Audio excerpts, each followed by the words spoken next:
మనకి నిన్న land fall అయిపోయిన తర్వాత ఇప్పుడు ఆల్మోస్ట్ 12 గంటలు గడిచింది. అండ్ ఈ టైంలో మనకు ఉప్పాడ ఇటువైపు కోస్టల్ ఏరియా మనకి ఉన్నందున కొంత విండ్ ఎక్కువగా ఉంది, కొంత స్లైట్ రిజల్ ఉంది, స్లైట్ వర్షం ఉంది. అదర్వైజ్ మనకి ఎక్కడే కానీ పెద్దగా డ్యామేజెస్ చెట్లు పడిపోయేంత కానీ కరెంట్ పోల్స్ పడిపోయేంత గాలి కూడా లేదు. అండ్ ఆల్రెడీ మనం ఈరోజు కూడా మనం శిబిరాలు నడుపుతాం, అంటే రీహాబిలిటేషన్ సెంటర్స్ నడుపుతాం. సో భోజనం వరకు చూసుకొని ఇంకా నైట్ అవసరం ఉందా లేదా డెసిషన్ తీసుకొని చెప్పడం జరిగింది అందరికీ.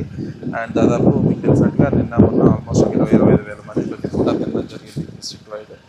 అండ్ ఇవాళ ఫోకస్ ఆల్రెడీ నిన్న మన దగ్గర క్యాంప్స్లో ఉన్నవాళ్ళు, నైట్ టైమ్స్ ఉన్నవాళ్ళు, అండ్ బలవంతంగా మనం కొందరిని వెకేట్ చేయాల్సి వచ్చింది, మీ అందరికీ తెలిసింది. సో వాళ్ళకి ఈ rehab sir zonal committee incharge Ajay Jain sir చెప్పినట్టు వాళ్ళకి ఇవ్వాల్సిన రీహాబిలిటేషన్ మెజర్స్, అంటే ఫుడ్ రైస్ కావచ్చు, వివిధ సరుకులు కావచ్చు, అండ్ తర్వాత మనీ ఎలా ఇవ్వాలి డిస్ట్రిబ్యూట్ చేయాలి, దాని గురించి వర్కౌట్ చేస్తాం సార్. అంటే ఫ్లడ్ ఒకటి ఉంది, ప్లస్ ఏరియా నుంచి బ్యాక్ వాటర్స్.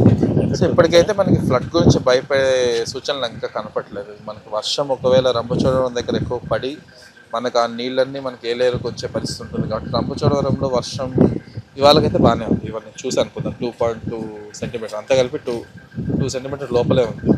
అది 6-7 అలా వెళ్ళి అండ్ ఓవర్ టైం, అంటే ఒకే రోజు కాదు, ఓవర్ 2-3 డేస్ అలా 6-7కి వెళ్ళి వాటర్ అంతా మనకి వస్తే తప్పితే మనకి ఇప్పుడున్న 3 TMC క్వశ్చన్ పెట్టుకుంటున్నాం మనం ఏలేరులో కూడా, రిలీజ్ చేయాల్సిన అవసరం రాదు. సో వీళ్ళు ప్లాన్ అంటే ఇంకా ఎక్కడ కొనసాగుతుందా, ప్రజలు కొంచెం అవకాశం ఉందా? ఈరోజు జాగ్రత్తగా ఉండాలి.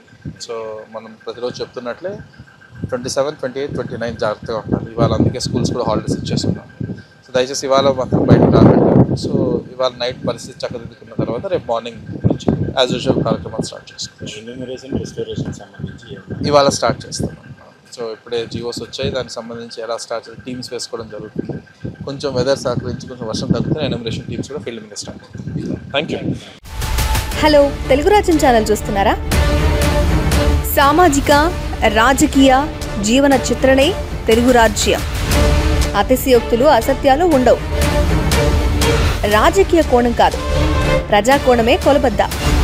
తెలుగు రాజ్యం వీక్షణ మీ ఉత్తమ అభిరుచికి నిదర్శనం.